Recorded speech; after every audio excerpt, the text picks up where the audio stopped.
Alrighty, good morning everybody and welcome to another Swish stream with Steven. I am Steven, my team is Swish Gaming. If you enjoy the content that you get today, go ahead and give us a follow on YouTube at Swish Gaming, Twitter The Swish Gaming, Facebook Swish Gaming, and Twitch The Swish Gaming.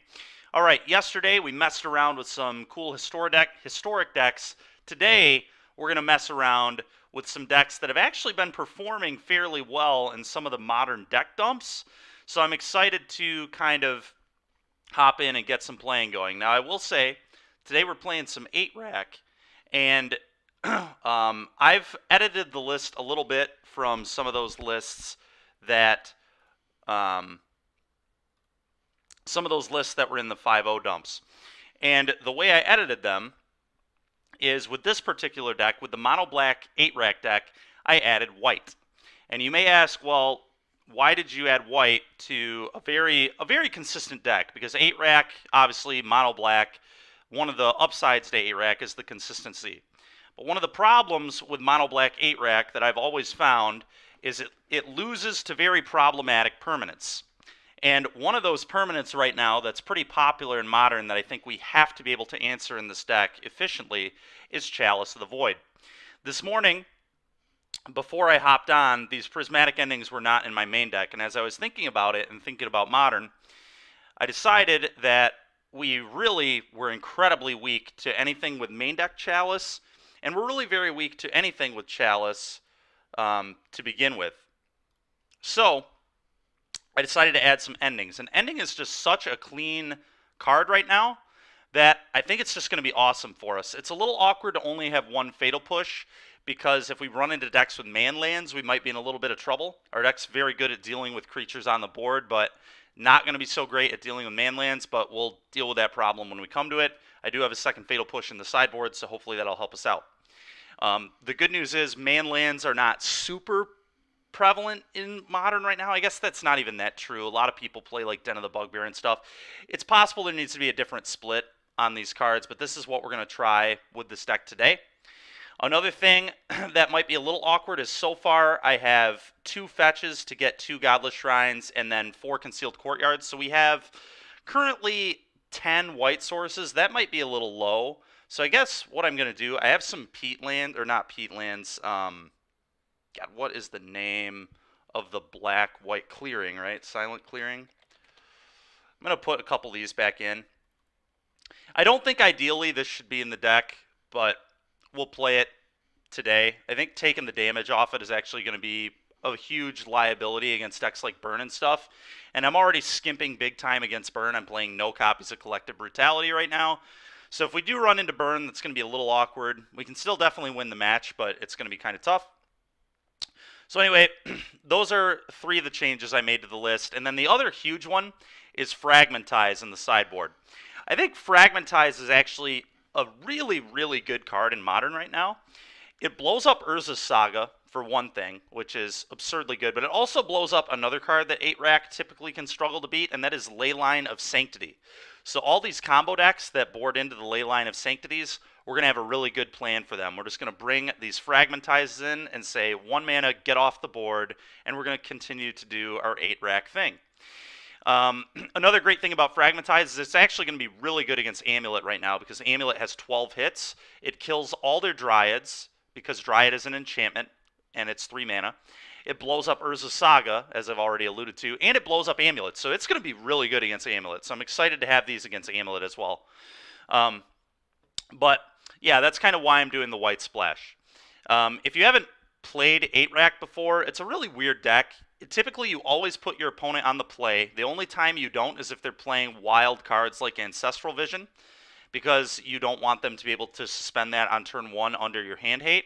But other than Ancestral Vision, pretty much every other deck, you're going to put them on the play, because 8-rack is all about resource management, and what you're trying to manage are the number of cards in your opponent's hand. You just want to get them hellbent as soon as possible and have them playing off the top of their deck. So that's what this deck is looking to do.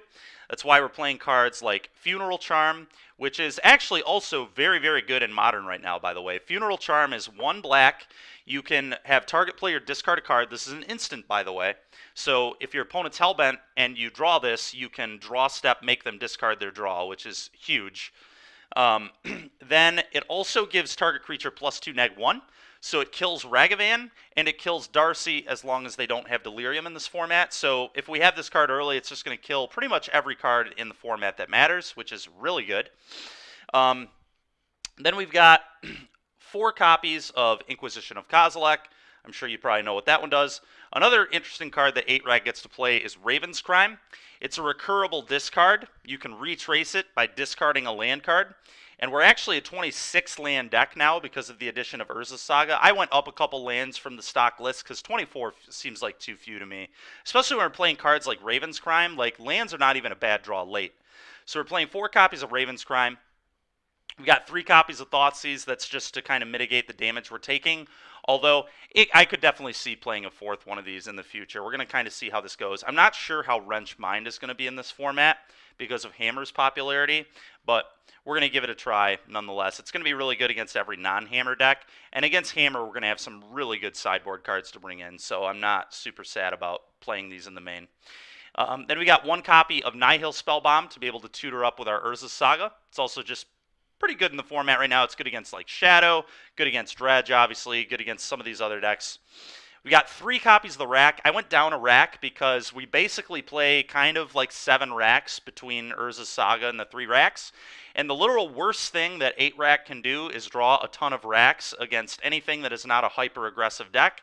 And there are not that many hyper-aggressive decks in the format right now. We've obviously got Hammer's pretty aggressive, but other than that, there aren't too many other like crazy hyper aggro decks, so I do not want to draw a bunch of these cards. And even against those decks, you can't draw a bunch of these early. It's so detrimental to you. Then we got 1 copy of Pithing Needle as a tutor target. 4 copies of Smallpox, for those that don't know what this one does. It's a 2-mana black sorcery. Each player loses 1 life, discards a card, sacrifices a creature, then sacrifices a land. So this card can just be absolutely insane. It's going to be this is going to be the reason I think this card might be pretty sick this deck might be pretty sick right now, and like I said, specifically Smallpox is pretty sick in Modern right now, I think, is because Death Shadow's popularity keeps going up and up and up with every week because the deck is very, very good, and it lines up well in the format right now because everybody's playing these creature enter the battlefield decks, so Dress Down just lines up beautifully. But Smallpox is like absolutely insane against Shadow because they don't play that many lands. So you put them down on mana. If they have a creature in play, which they oftentimes will, you're going to get edicted off the board. And then obviously the discard is sweet, the lose life's whatever. But this card I think is going to be pretty good in this format right now. We'll see what happens, but there are a lot of like creature value decks. There are going to be a lot of creatures in play to edict off the board. So this card's just going to be a clean for it's basically like what a 3 for 3 if they have a creature, right? Because you have to play this card, so you're down a card with it on the stack. But if they have a creature in play and you don't have a creature, that turns it into basically a 3 for 3 for 2 mana. You get a creature, a land, and a card, and they get this card, a land, and a card out of your hand as well. So it's a clean 3 for 3 if they have a creature in play. Otherwise, you're effectively 3 for 2ing you're 3 for 2ing yourself if there's no creatures. So you really don't want to play this card. It's not ideal to play this card when there's no creatures. Sometimes you have to. But when there is a creature, this card is awesome. It's just a clean 3 for 3 for 2 mana, and it's just like I said, this deck is all about resource management, and 3 for 3s when you're up a card is really awesome. Hey, the Mixed Slash. Thanks for the raid, man. Appreciate you. Appreciate you very much. But yeah, we're gonna give this a try, and and then obviously I didn't mention for Liliana of the Veil. Liliana of the Veil is just incredible. Obviously, this is always been the best card in 8-Rack because this lets you just keep your opponent on no cards in hand because you continually just sit here and plus it. It can get to ultimate in this deck, which can be cool. So yeah, we're gonna kind of see how that goes. But honestly, we're gonna experiment with some non-Liliana Veil decks in the future as well that are very similar to this. The cool thing about playing, because I want to try Luris, the cool thing about Luris is there's a card called Necrogen Spellbomb, which a lot of people may not know of, but it's a artifact out of Mirrodin. It's seen very little modern play, but what's awesome about it is it's a 1-mana artifact, and it has sacrifice it, target player discards a card, or sacrifice it, draw a card, like most of the other spell bombs. But the reason that's so gross is if you get your opponent Hellbent and establish Luris, your opponent never gets another non-instant again. Any non-instant spell, you just make them discard in their draw step with that card. So it's like a repeatable funeral charm, which is going to be really awesome. I'm really excited to test that out too, but today we're going to do the Liliana of the Veil 8-rack.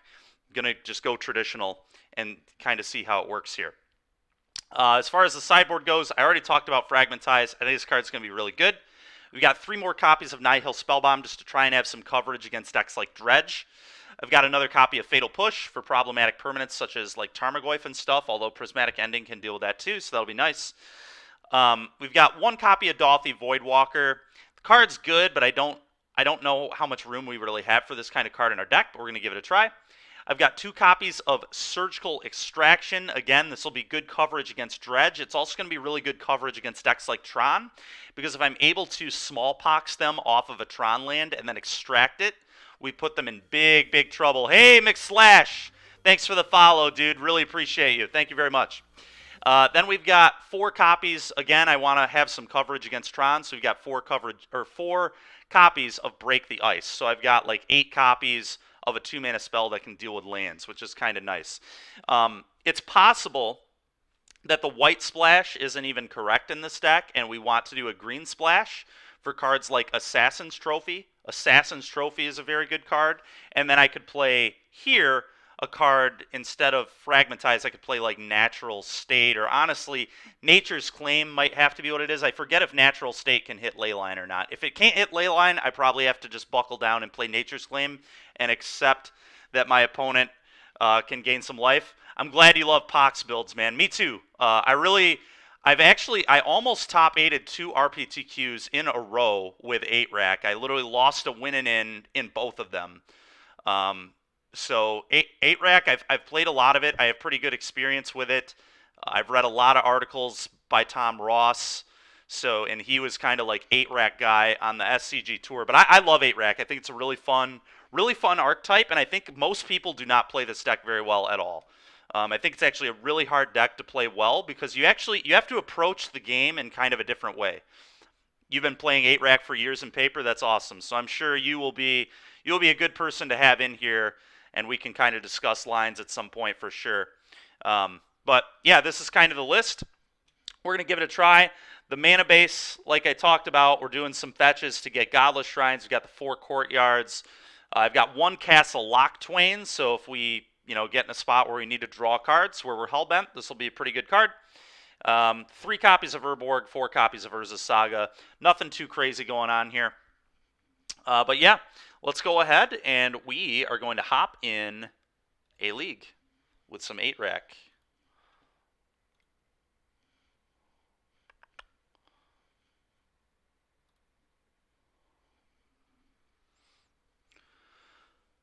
Yeah, Abzan build would be interesting too, because then you'd get access to Prismatic and Assassin's Trophy. So there's also a build at some point I'm going to try too with Life from the Loam. Life from the Loam with Urza's Saga and Raven's Crime is kind of hot. We could try going really deep and playing like Jund for Wrenn and 6. A lot of things we'll do in the future with this. I really love this archetype. This is going to be one of many days of playing 8-rack on this stream for sure. But we'll probably obviously mix it up. I'm not going to do it every single day or whatever, but it will be something I'll do in the future. Oh, I need to put this on Cardboard Live real quick, don't I? The exclamation point deck there reminded me of that. Let's go to View Deck. Am I able to export from here? Still learning how to run Moto. So you'll have to give me a second here. Can I even get back to the... How do I get back to the main? There we go. Let's go to collection. And I need to put this spicy brew into our cardboard live. So export, there we go. Save. We're going to bring this over to our Twitch and put it in the cardboard live. So give me 1 second here. Mainly just seeing if you run the sagas. Yes, I do run the sagas. Creator dashboard.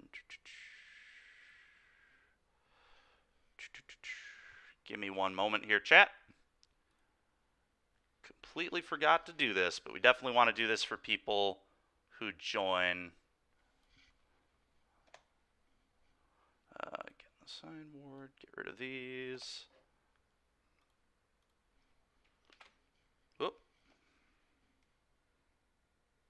Let's just clear deck, start over, clear, stream magic online, upload, there we go. And then mono black. Boom. All right, so that should be all set with that. Now, let's hop into our league.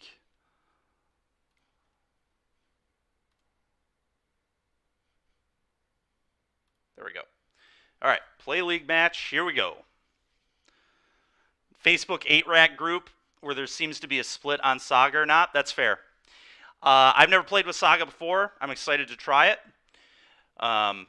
What I like about it is it lets you play less rack effects, because a lot of times drawing a bunch of those, especially in the early game, is terrible. So it lets you play less, which I think is very good. And also, going up on lands is not the worst thing in the world, because you have to smallpox lands away, you have to Raven's Crime lands away. So being heavy on lands is not a terrible thing. And hitting your land drops up to turn 3 is absolutely a must in this deck. You want to play Liliana on 3 every single game, or at least have the option to do so. So being up land should be good. 2 for your paper deck. You wouldn't mind going up to 4. It's been a great alternate win con. Yeah, I agree. Having the constructs could be legit too. Definitely a deck that does not mind just having some random constructs to kill people either. The nice thing with 8-rack too is you never lose a die roll. You never lose a die roll with 8-rack. You almost always put your opponent on the play. I mean, we're going to keep... It's a 1-lander, which sucks, but, I mean, I love the hand. We've got some hand hate. We've got... Yeah. We're keeping this, and this is a spot where having 26 lands in our deck is going to be great. Are they thought seizing me? Yeah, enjoy. 8-rack doesn't really care about getting thought seized, because you're just trying to empty your opponent's hand. So this is great. My opponent's already down to 5 cards. We're about to put him down to 4.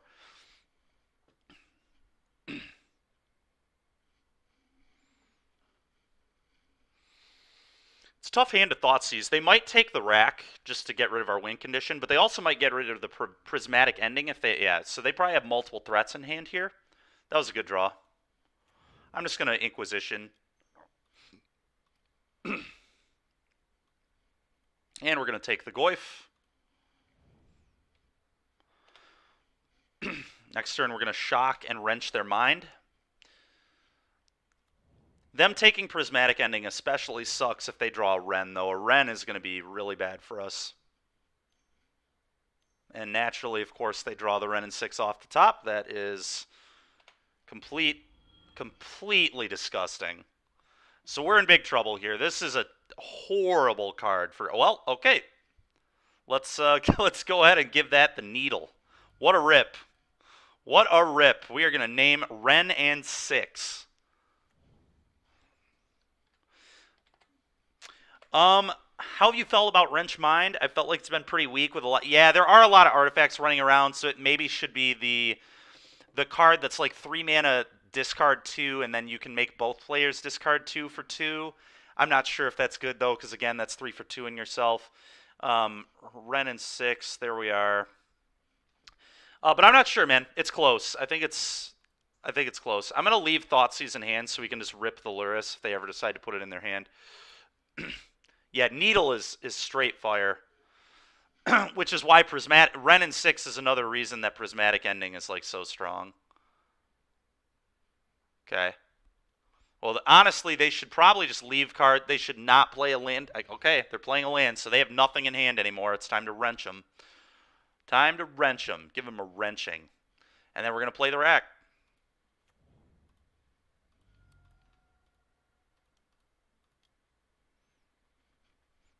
And they're going to a lower life total.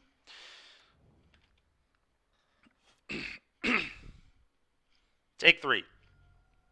Boom. Yep. They didn't even put Luris in hand, huh? That's interesting. Oh, we're going to play a Saga. I'm just going to hold this. Not interested in Thought Seizing until they put Luris in their hand.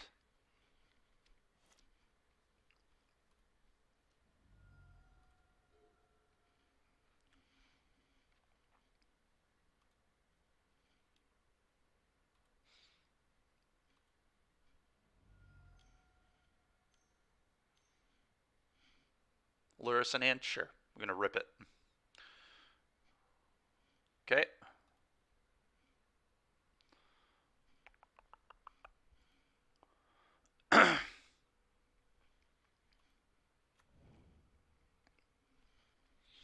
Okay.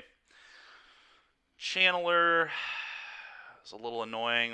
We'll see what we get with this. Probably not going to be a second rack. Probably going to have to be a Spellbomb to eat the yard. Okay, so they're bobbling me. Ooh, that is nice. That is straight fire. Complete gasoline, as they say.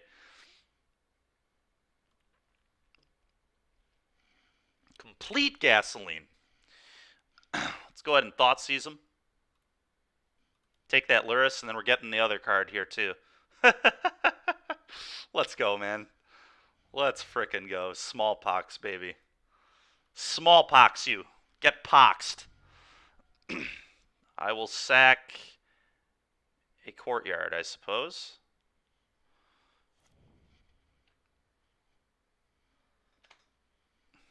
Oh, we're in pretty good shape here.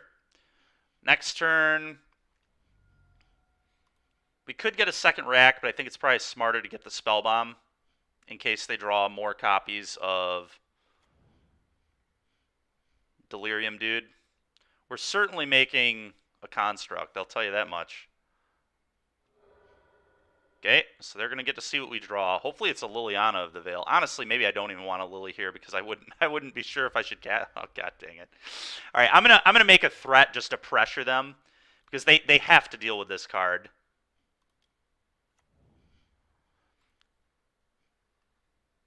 And I am going to go get a Spellbomb because they can play around the racks pretty well here. So let's just get that. We can cut up. This will also protect my construct from Unholy Heat. Same with Liliana.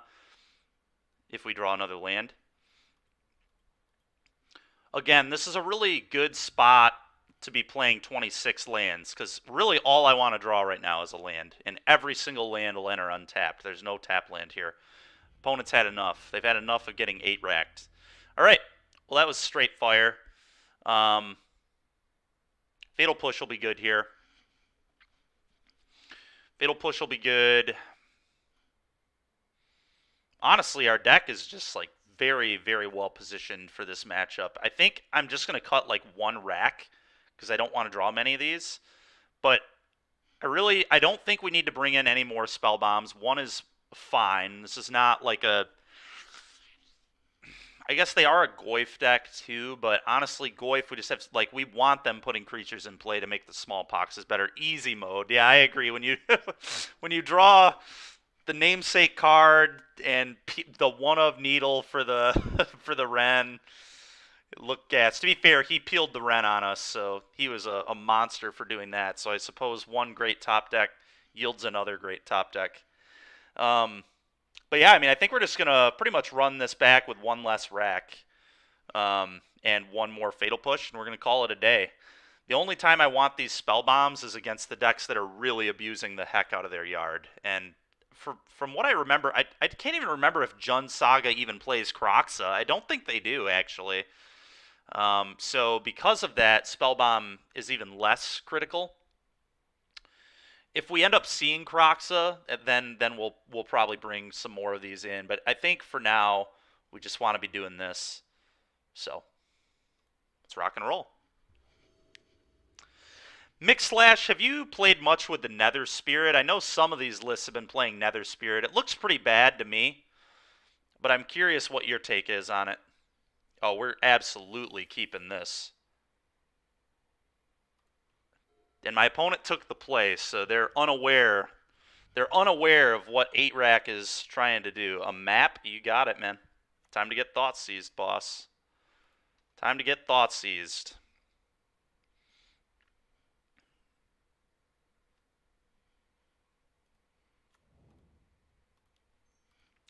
Give you a little seizing.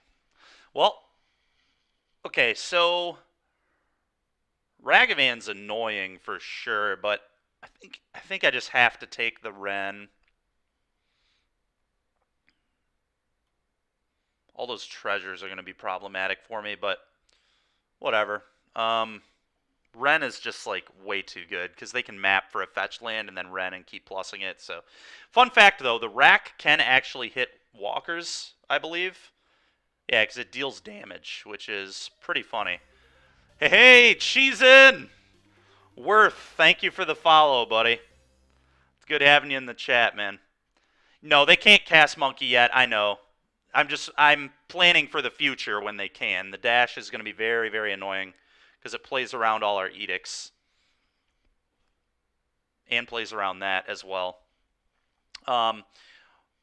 We're going to get the Saga going here, and we're just going to go ahead and play the rack. And honestly, I guess we can just make our opponents spew the bolt at construct tokens, like spew their cards at tokens that don't matter, and try and trade with the monkey and force them to interact. And we can keep their treasure count down that way too.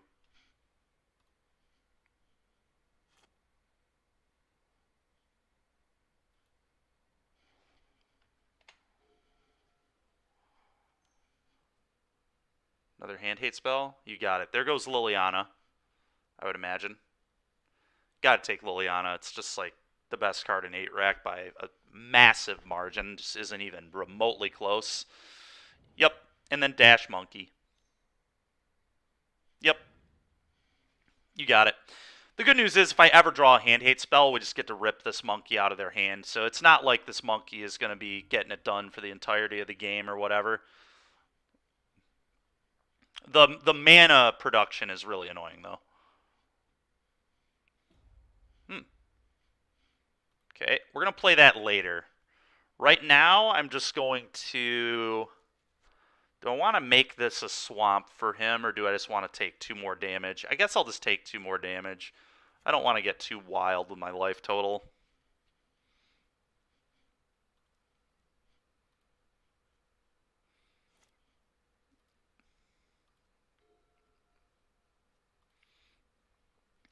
So now they have Darcy, Bolt, bunch of annoying stuff. Okay. So now I'm going to make them... Now they're going to have to burn the treasure to get my construct, which is nice. Let's just make one right now.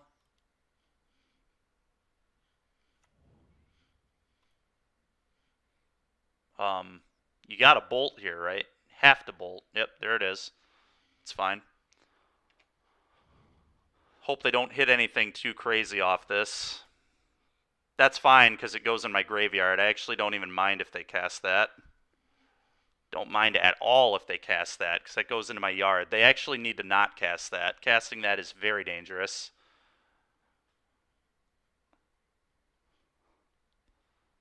They might play this card. They're thinking about it over here. That's right. They're going to crime me. Let's go. Put a crime in my graveyard, please. Do it. Oh, they put a Thoughtseize on the stack? Curses. Well, there goes my, I assume, smallpox, although I can double spell this turn, so... Okay. That's a good one. Make a thing. Go get... Do I just preemptively get a needle and name Ren so they can never draw that? and mess me up with it, because I'm going to have to use the ending here. I think I'm going to do that. I think I'm just going to preemptively name Wrenn and 6 with the needle, because that card seems so annoying right now.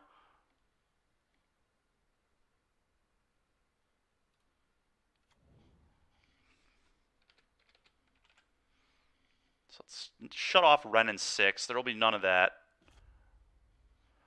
And then we're going to shock and ending this Darcy.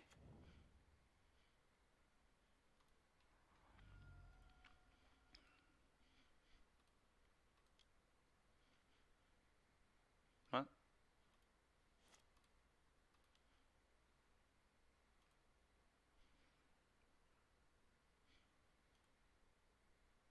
Why is X not 1? What is going on? Oh, I see. I see. So used to playing this card in paper. Okay.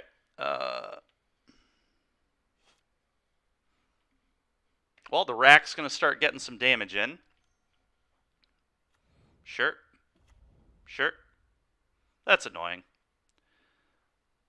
Put Luris in hand, and then I get to rip the Luris. Yep. Oh, baby. Let's go.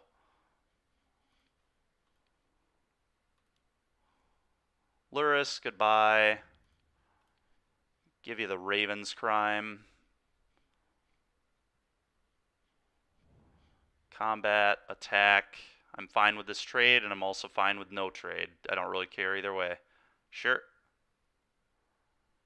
Sure. Go.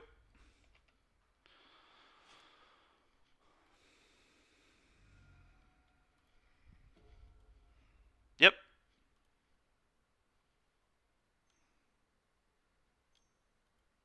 Did you a Wrenn? Oh, a monkey? God dang it, man. It's so annoying. Okay. That's fine, though. Pretty good rip there from our opponent. The good news is they can't hit much from me. Ugh. Castle's annoying. That would have been a really good one. If they would have hit exactly Prismatic Ending, that would have been disgusting, because they could have gotten rid of the... Ooh, okay. That's gas. I think I'm just going to make them discard it, because then they take 3 damage from the rack, so let's just give them the old you discard a card. Get that out of there, please.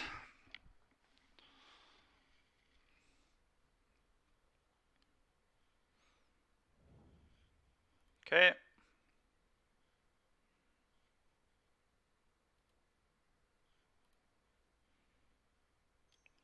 He'll make a construct, but he has to lose the treasure to do it, which is, like, huge. Him being down mana here is nice. We have a Raven's Crime and Graveyard still. He probably has to go get, like, a Spell Bomb. Maybe he gets a Shadow Spear, though. I guess maybe he gets Shadow Spear.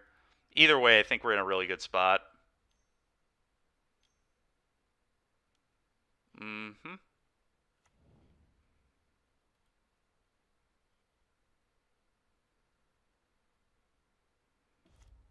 Bauble. Yeah, you got it, man.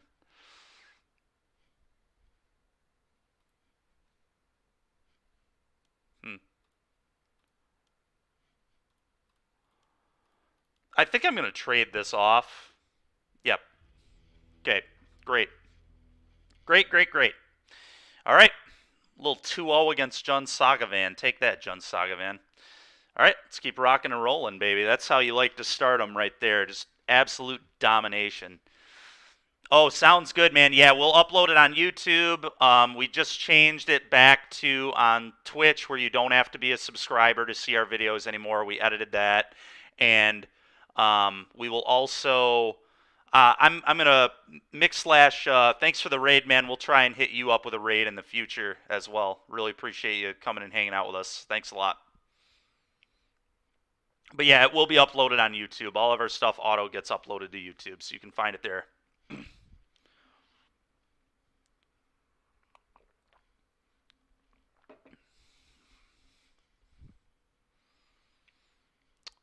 Thanks for joining. It was fun having you. Oh, yeah. The 5-0 Dream. 5-0 Dream with some hotness. The 8 rack.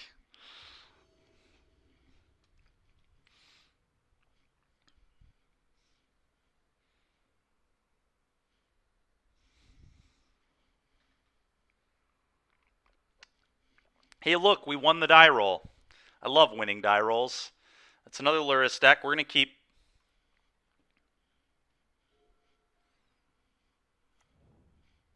Okay. Hammer, sure. Okay. I think we're just going to ending that on turn 1.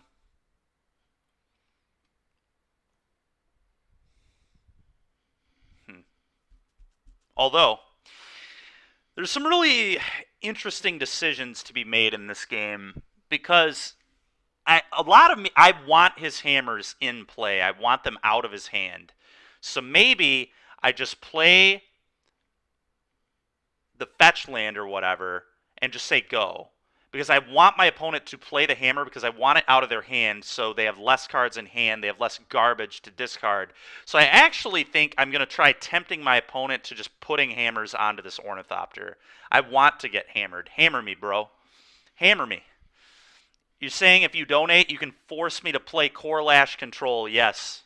Yes, if you donate money, I will play Core Lash Control. I will do it. I have no idea what that looks like. You'll have to tell me, I guess.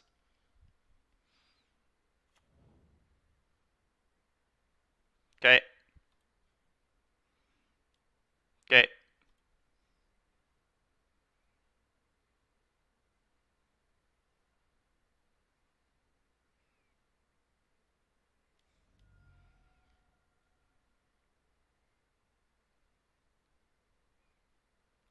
Okay.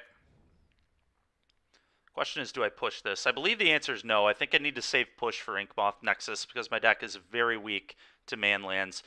Until I can get a Pithing Needle to name Inkmoth Nexus, which will be what I'll do, but I need time for that. So I'm just gonna take a little hit here. This is fine. This is not a big hit at all. So we're just gonna take some damage. We're gonna go get a tap Godless Shrine. Okay, that's a bauble. You got it.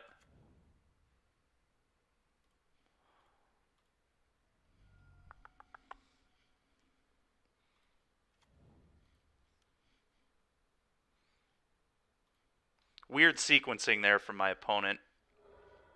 Okay.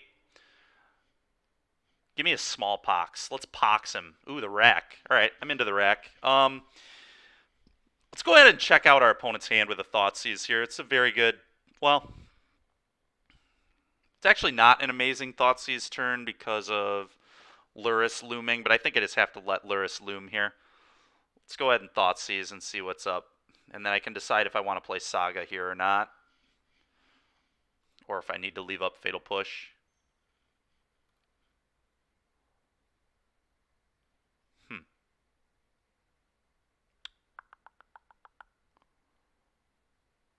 Man, this is really tough. This is tough to navigate. Because I do kind of want to just leave the Thoughtseize for Luris. Tough turn.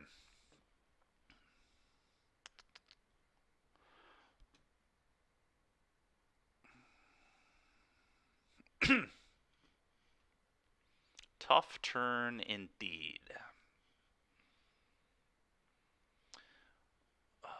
What if I just go like Prismatic Ending the Ornithopter?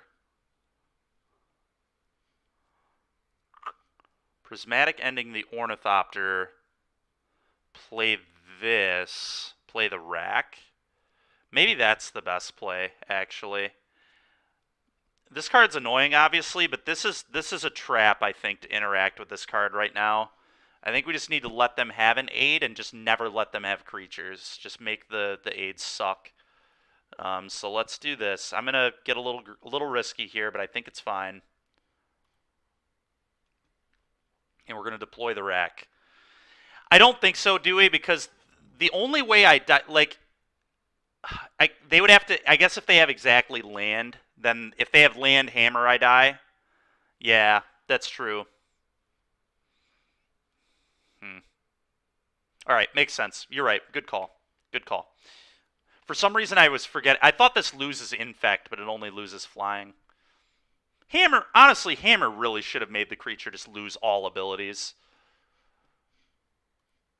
Should be like a dress down on a +10/+10 or whatever.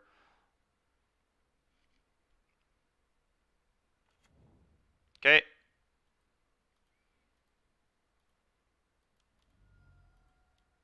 Luris in hand, so now we can Thoughtseize that garbage away. And we'll get to figure out what's in our opponent's hand here. Oh, that's pretty good, too. Now we get to just Inquisition it. Oh, their hand is horrendous. All right, well, we're going to take Luris.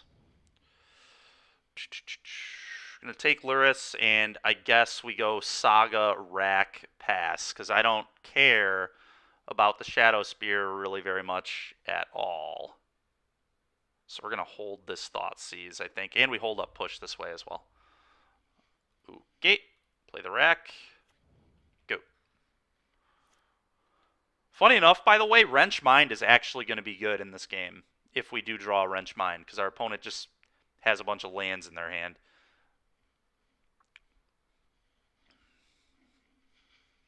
Okay. Next turn, we get to set up Liliana, and this game is going to be very difficult for our opponent to win. So they should probably pop Clearing is the first thing they should do. Did we know about this one? Yes, we did. Animate Inkmoth. Okay. I'm going to end step push it.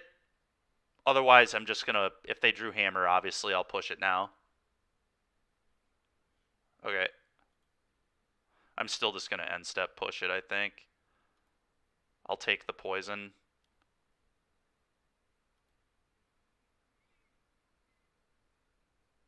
Yep, and they thought they had me. Good try, boss. Alright, pretty sure this game's over now. Pretty sure our opponent just lost the game. Sick hammer, bro. Sick hammer. Oh, yeah. Oh, yeah. We're just going to start Liliana. I'm not worried about this. Getting a construct, very irrelevant here. It is Liliana time.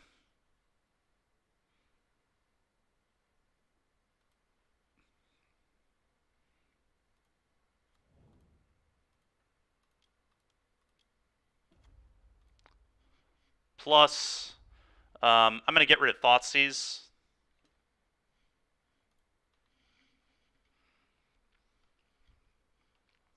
The Saga very likely is going to get Needle to shut off Inkmoth, or Needle to shut off Clearings, because I think he does have another Clearing in his hand. So if he lets this resolve, I'm going to get Needle and immediately shut off his ways to draw cards. There'll be none of that today.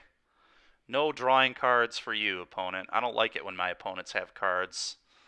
Makes me sick, actually. Alright, take 2 damage. Rack you. Get racked. Just beating our opponent into submission here. Yeah. You got it.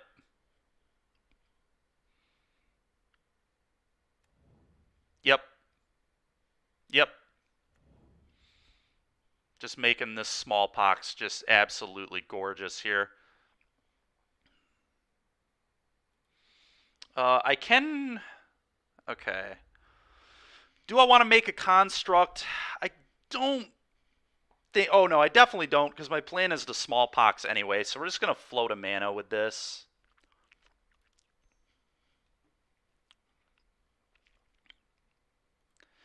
And I'm still actually just going to name Inkmoth, because if my opponent... Now my opponent's going to be so low on lands that the clearing isn't even good to pop off for a card anymore. So, Needle, Inkmoth.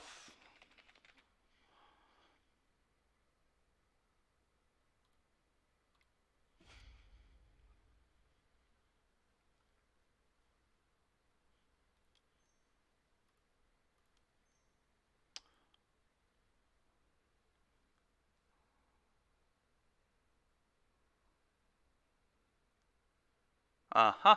Opponent has had enough. They were beaten into submission savagely by the 8-rack. Punished. All right. These seem good. Honestly, Break the Ice is like kind of interesting too. This blows up Saga and Inkmoth Nexus. I definitely want the push. Are we supposed to be breaking the ice? Break the Ice is kind of hot, honestly. It ain't too bad. I might actually want it. Let's bring it in for now, and we'll figure out how we want to do this. These seem bad.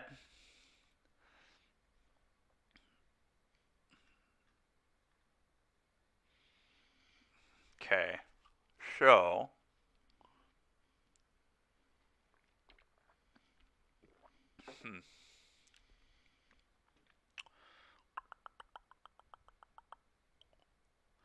It's tough because, like, oh, I'm definitely going down a rack again. I'm going down a spell bomb, I think, even though that can obviously shut off a Lyris, but we have, like, so many ways to beat Lyris. Alright, break the ice might be a little aggressive, but... because everything else looks better to me. I could go down to one rack. I don't actually hate going down to one rack, but then if they, like, ever deal with my rack, we have to, like, beat them with Mishra's Factory, which is kind of awkward. They could be bringing in, like, Prismatic Ending or Portable Hole. Portable Hole doesn't really matter because I can deal with that in a lot of ways, but alright, we're just not going to bring in Break the Ice. I think it's a little cute. I've already got Fragmentize for Saga. It's good enough. Good enough. I suppose because I'm on the draw, maybe I can, like, trim a Liliana and bring in one Break the Ice. Maybe even two. Liliana's just, like, such an important card for the deck, though. So I really don't want to go to less than 3. Yeah, no, I don't need all 4, but I agree. It certainly is good. Certainly is good. I think we're going to do this. I think we're just going to bring in the 1. I still think I want 3 Lilies to just put them in the hard lock. Just put them in top deck mode. Maybe I could trim 1 Raven's Crime as well. I don't know about this. This is a little awkward. This might be, like, too many, like, interactive cards and not enough hand disruption, but this is what we're going to try. We're going to try 2 Break the Ice. And again, it's amazing. I'm literally where I want to be in every game. I'm on the draw. Best deck in Magic, never loses a die roll. Unless your opponent is very good in these matchups, well versed, and knows to just put you on the play. Well, his hand looks insane. We're keeping it. Robo Steven.